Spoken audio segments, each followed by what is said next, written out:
الحمدللہ رب العالمین والصلاة والسلام علی سید الانبیاء والمرسلین اما بعد فاعوذ باللہ من الشیطان الرجیم بسم اللہ الرحمن الرحیم۔ الحمدللہ آج شعبان المعظم کی 15ویں رات ہے اور پاکستان میں الحمدللہ آج شب برات خوب زور و شور سے اور شوق و محبت سے انشاءاللہ منائی جائے گی۔ تو اس کے بارے میں انشاءاللہ میرے آقا کریم علیہ السلام کی احادیث مبارکہ میں کیا آتا ہے کہ اس رات کو میرے آقا کریم کیسے گزارتے تھے، انشاءاللہ یہ سنیں گے۔ اور حضرت سیدنا حسن رضی اللہ تعالیٰ عنہ کا بہت ہی پیارا قول انشاءاللہ وہ اس بیان میں انشاءاللہ ہم سنیں گے۔ تو آئیے انشاءاللہ اس رات کی برکتیں آج ہم سمیٹتے ہیں۔ تو بیان شروع ہونے سے پہلے میں عرض یہ کرتا چلوں کہ انشاءاللہ آپ ماشاءاللہ اپنے کام کاج سے فارغ ہو کر انشاءاللہ نہا دھو کر غسل وغیرہ کر نئے کپڑے پہن کر تو انشاءاللہ مسجد میں آپ جہاں جہاں آپ کو آسانی ہو وہاں پر آپ نوافل ادا فرمائیں، اور صلاۃ التسبیح کا جہاں پر اہتمام ہے وہاں آپ صلاۃ التسبیح ادا فرمائیں، اور پھر ساری رات اسی طرح آپ عبادت میں اور اللہ کی بخشش مانگتے رہیے، مغفرت طلب کرتے رہیے۔ تو امید ہے انشاءاللہ اس رات کی برکت سے اللہ تعالی ہمارے گناہوں کی بخشش بھی فرمائے۔ درود پاک کی فضیلت میں آتا ہے کہ سرکار نامدار مدینے کے تاجدار صلی اللہ تعالی علیہ وآلہ وسلم نے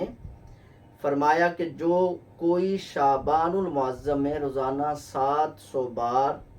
درود پاک پڑھے گا اللہ کریم کچھ فرشتے مقرر فرما دے گا جو اس درود پاک کو رسول اللہ صلی اللہ تعالی علیہ وآلہ وسلم کی بارگاہ میں پہنچائیں گے۔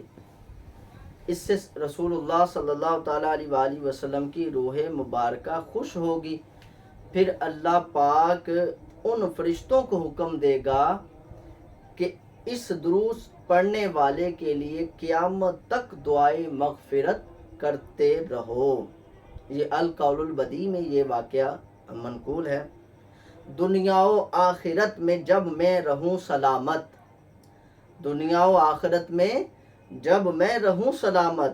پیارے پڑھو نہ کیوں کر تم پر سلام ہر دم۔ انشاءاللہ ہمیں پیارے آقا صلی اللہ تعالیٰ علیہ وآلہ وسلم پر خوب درود پاک پڑھنا چاہیے۔ دیکھیے اس رات میں حضور علیہ السلام کثرت سے روزے رکھا کرتے تھے۔ ام المومنین حضرت بی بی عائشہ صدیقہ طیبہ طاہرہ عابدہ زاہدہ رضی اللہ تعالی عنہا فرماتے ہیں رسول اللہ صلی اللہ تعالی علیہ وآلہ وسلم کو ماہ شعبان میں روزے رکھنا تمام مہینوں سے زیادہ پسندیدہ تھا کہ اس میں روزے رکھا کرتے پھر اسے رمضان سے ملا دیتے۔ یہ ابو داؤد شریف کی حدیث مبارکہ میں ہے۔ آگے آئیے سنتے ہیں کہ ام المومنین حضرت بی بی عائشہ صدیقہ طیبہ طاہرہ عابدہ زاہدہ رضی اللہ تعالیٰ عنہ روایت فرماتی ہیں کہ پیارے آقا علیہ السلام پورے شعبان المعظم کے روزے رکھا کرتے تھے اور فرماتے اپنی استطاعت کے مطابق عمل کرو کہ اللہ پاک اس وقت تک اپنے فضل نہیں روکتا جب تک تم اکتا نہ جاؤ، یعنی اللہ تعالیٰ اس وقت تک اپنا فضل نہیں روکتا بندے سے جب تک وہ اس سے اکتا نہ جائے۔ شارح بخاری حضرت علامہ مفتی محمد شریف الحق امجدی رحمۃ اللہ تعالی علیہ اس حدیث پاک کے تحت لکھتے ہیں مراد یہ کہ شعبان میں اکثر دنوں میں روزہ رکھتے تھے، اسی زیادتی کے لحاظ سے کل یعنی سارے مہینے کے روزے رکھنے سے تعبیر کر دیا، جیسے کہتے ہیں کہ فلاں نے پوری رات عبادت کی جبکہ اس نے رات میں کھانا بھی کھایا ہوگا۔ یہ مثال دے کر وہ ہمیں سمجھا رہے ہیں، اور ضرورت سے فراغت بھی کی ہو۔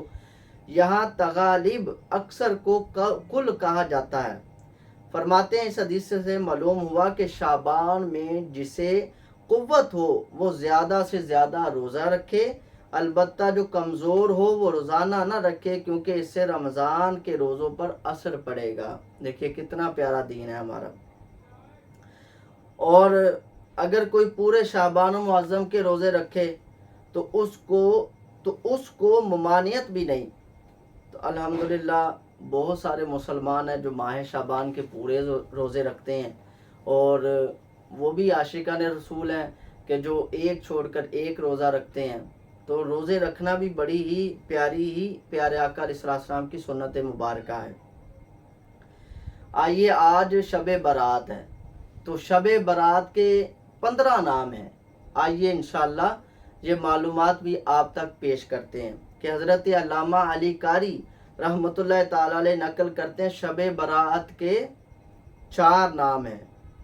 یہاں پر 4 نام کا ذکر ہے، پھر آگے کچھ حدیثوں میں 15 کا بھی ذکر ہے.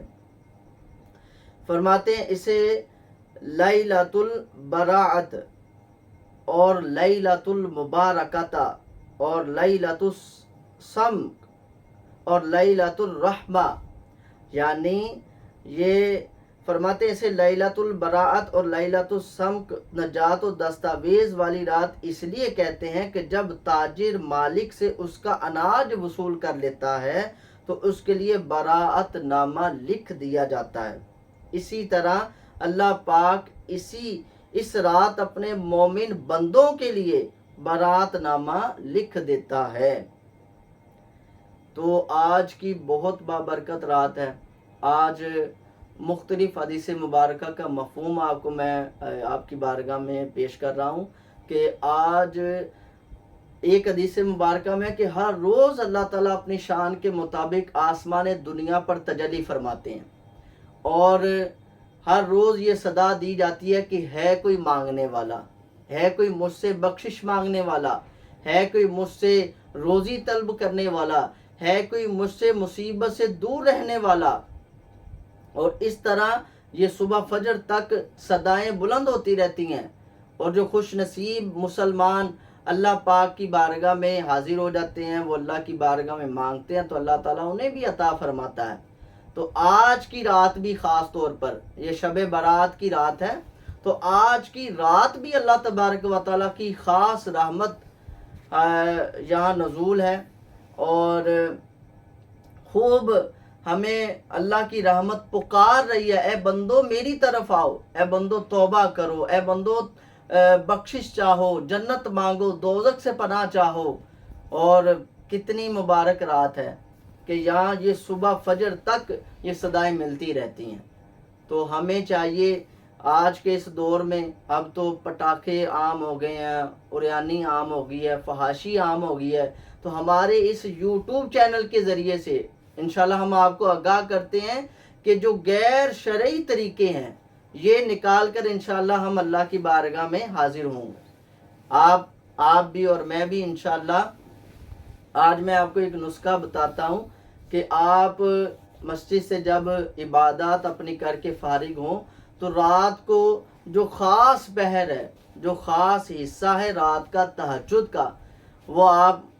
جانماز بچھائیں اپنے کمرے میں یا کہیں بھی آپ، تو وہاں پر یہ آپ کو مشورہ دے رہا ہوں، آپ وہاں پر 2 رکعت نماز نفل ادا فرمائیں اور اللہ کی بارگاہ میں گڑ گڑا کر روئیں اور گڑ گڑا کر معافی مانگے اور اپنے گناہوں کی بخشش چاہیں، اور جو بھی آپ کی حاجت ہے وہ اس رات کی برکت سے آج آپ مانگے. تو اللہ کی بارگاہ میں امید ہے کہ انشاءاللہ عز و جل اس رات کی برکت سے اللہ تعالیٰ ہماری پریشانیاں بھی دور فرمائے اور ہمیں اپنی رحمت خاصہ میں شامل بھی فرمائے. حضور علیہ السلام کے بڑے پیارے نواسے حضرت سیدنا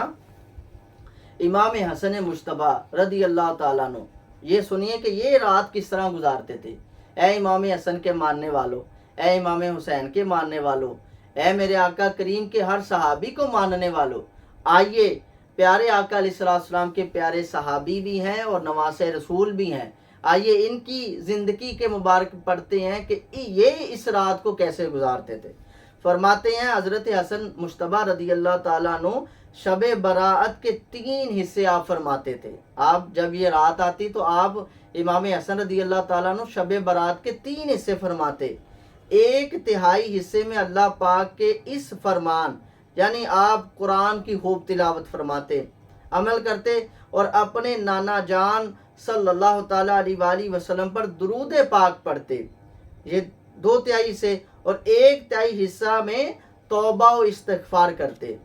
اور آخری 3 حصے میں اللہ پاک کے فرمان پر عمل کرتے ہوئے رکوع سجود فرماتے۔ آپ رضی اللہ تعالیٰ عنہ نے ارشاد فرمایا، میں نے اپنے ابو جان حضرت مولا علی رضی اللہ تعالیٰ عنہ سے سنا ہے کہ نبی کریم علیہ الصلوۃ والسلام نے فرمایا، جو نصف شعبان یعنی آج کی رات، جو 15 شعبان شب برات کی رات کو زندہ کرے گا، یعنی اس رات عبادت کرے گا، زندہ کرنے سے کیا مراد ہے، اس رات جا کر اللہ کی بارگاہ میں توبہ استغفار کرے گا، تو وہ مقربین میں لکھا جائے گا، یعنی جو اللہ کے مقبول بندے ہیں، مقربین ہے، اللہ تعالیٰ ان میں ان کو شامل فرمائے گا۔ تو کیسی برکتیں ہیں، کیسی یہ پیاری رات اور ہمیں نصیب ہوئی ہے۔ تو آج ہم اگر اپنے پیچھے دیکھیں، یہ جس کو رات یہ نصیب ہو گئی ہے، تو وہ بھی اللہ کا شکر ادا کرے کہ کتنے ہیں جو اس شب رات سے لے کر، شب برات سے لے کر پچھلی شب برات تک آپ دہرائیں اپنے خاندانوں میں، آپ اپنی فیملی میں، آپ اپنے رشتہ داروں میں، آپ اپنے ہمسایوں میں، آپ اپنے دوستوں میں دہرائیں کہ کتنے جو پچھلے سال تھے اس دفعہ نہیں ہیں۔ تو یہ اللہ تعالیٰ کا خاص کرم نہیں ہے کہ ہمیں اللہ تعالیٰ نے پھر ایک دفعہ موقع دیا ہے کہ ہم بخشش کی رات ہمیں عطا کی ہے، اور یہ مبارک راتیں ہوتی ہیں، اس میں یہ اللہ تعالیٰ کی رحمت جو نا بہانے ڈھونڈتی ہیں کہ میرے بندوں کو میں بخش دوں۔ تو حدیث مبارکہ میں ہے کہ یہ آپ کو مختصراً میں عرض کرتا ہوں کہ دو بندوں کو اللہ کی بارگاہ میں لایا جائے گا، اور ایک نے تو بے شمار گناہ کیے ہوں گے، اور اسے جہنم کی وحی سنائی جائے گی کہ تو نے جہنم میں جانا ہے، اور دوسرے کو بھی جہنم ہی کی سنائی جائے گی ندا کہ تو بھی جہنم میں ہوگا۔ اب دیکھیں، جو سب سے پہلا جو گناہ گار تھا، دنیا میں گناہ کرتا رہا، اور وہ جو جس کو حکم ملا کہ تو جہنم میں جا، اب وہ تیزی سے جہنم کی طرف دوڑتا ہے۔ وہ بندہ جس کو جہنم کا حکم ملا، وہ تیزی سے جہنم کی طرف دوڑتا ہے۔ تو ایک جو دنیا میں رہ کر نیک اعمال بھی کرتا تھا، غلطیاں بھی ہو جاتی تھی، اور جس کو اللہ تعالیٰ نے کہا تھا کہ تو بھی جہنم میں ہے، تو وہ مڑ مڑ کر اللہ کی بارگاہ میں دیکھتا تھا، مڑ مڑ کر دیکھتا تھا۔ اب دیکھیں، یہ دونوں ماجرے، یہ دونوں انسانوں کو، دونوں شخصوں کو، دونوں آدمیوں کو اللہ تبارک و تعالیٰ نے اپنی بارگاہ میں پیش کر لیا، اور فرمایا کہ میں نے تمہیں حکم دیا کہ جہنم میں جاؤ، اور تم تیزی سے جہنم میں جا رہے ہو، تو یہ اس کا کیا ماجرا ہے؟ تو وہ بندہ کہتا ہے کہ مولا، میں نے دنیا میں تیری نافرمانیاں کی، تیری اطاعت نہیں کی، تو آج جب مجھے تیرا حکم ملا کہ تو جہنم میں بھاگ جا، تو میں نے دیر نہیں کی، میں فوری تیرا حکم مان لیا۔ تو دوسرے بندے سے پوچھا کہ تو مجھے مڑ مڑ کے کیوں دیکھ رہا تھا؟ تو اس بندے نے کہا کہ مولا لا تقنطوا من رحمت اللہ، کہ مولا میں نے قرآن میں پڑھا تھا کہ تیری رحمت تیرے غضب پر حاوی ہے، تو مولا میں تجھے مڑ مڑ کے دیکھ رہا تھا کہ تیری رحمت کب میرے یہ گناہوں کو اور مجھے جہنم سے رہائی کی پیشی ہو۔ تو اللہ تبارک و تعالیٰ نے اس مبارک ان شخصوں کی دونوں عادتوں سے، ایک جو اللہ کے حکم کو مان کر جہنم کی طرف جا رہا تھا، اور دوسرا جو مڑ مڑ کر اللہ کی رحمت کو دیکھ رہا تھا، ان دونوں کے اللہ تعالیٰ نے فرمایا تم دونوں جنت میں جاؤ۔ تو اللہ تعالیٰ کی کتنی خاص رحمت ہے، ہمیں اللہ پاک نے کروڑوں کروڑوں نعمتوں سے نوازا ہے۔ تو ہمیں چاہیے کہ آج رات ہم رکوع سجود اور جو ہو سکے ہم اللہ پاک کو یاد کریں، اس کے پیارے محبوب صلی اللہ تعالیٰ علیہ وآلہ وسلم کو یاد کریں، اور اس کے نیک بندوں کا ذکر کریں۔ آج کی بابرکت رات سے اگر کوئی، اب یہ بھی ایک میں میسیج دینا چاہتا ہوں، اگر کوئی خاندان میں سے کوئی